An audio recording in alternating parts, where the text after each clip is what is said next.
Hey, good afternoon. Rich Tyson here. Hey, have you noticed the number of major retailers closing their stores these days? According to recent articles from the Business Insider, many major retailers, including Payless Shoe Source, The Limited, Radio Shack, and Sports Authority, have filed for bankruptcy.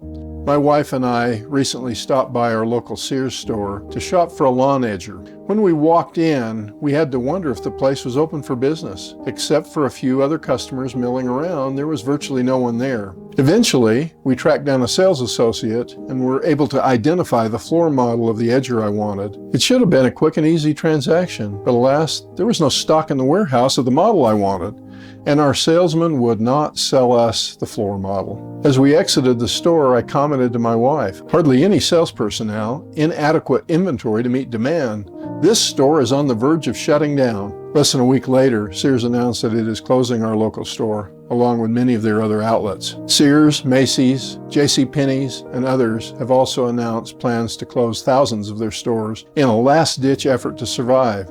It's a trend that's amazing to us baby boomers who remember when these businesses seemed invincible. Indeed, during the years 1976-77, I worked for the Jewel Foods Company out of both Boston and Chicago, and then they were the second largest retailer in the world. They were only eclipsed by Sears. Today, Jewel has been absorbed by Albertsons, and Sears teeters around 30th largest retailer in the world and continues to fall in the rankings. The world's largest retailers have an ominous rising star named Amazon, now at number 3. And that is, over the last few years, they've gone from like 50th to 7th to 3rd. They continue to grow. Walmart and Kroger presently occupy the top 2 spots, but the winds of change have destroyed many brick and mortar retailers, and they're signaling a sea change even for these giants.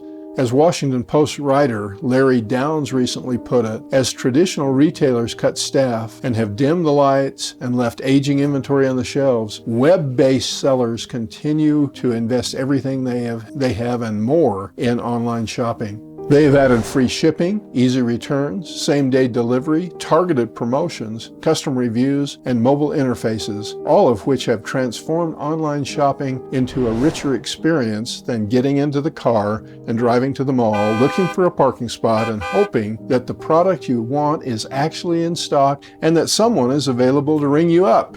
The internet has ushered us into a new commercial environment, one where consumers have come to expect a rich experience that is both more efficient and effective in delivering the goods and even services that were delivered under the traditional retail model. How could this happen to the mighty, the seemingly unassailable retail behemoths? Former chairman and CEO of Intel, Andy Grove, once said, "Business success contains the seeds of its own destruction." These retail superstars clearly became complacent as they experienced year after year of business and financial success. That complacency blinded them to new emerging ways of selling their products. Many saw the internet as a passing fad, as the realm of techies that would never catch on with the mainstream public. They clearly misjudged the internet's potential allure in terms of enhancing the consumer's buying experience. Was this demise inevitable?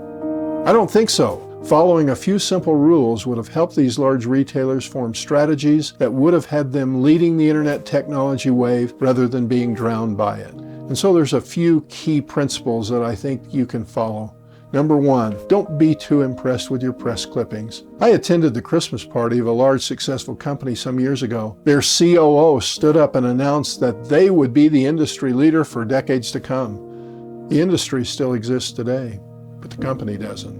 A second key principle, talk and listen to your people. The folks in the trenches are usually much more in touch with impending changes than top management.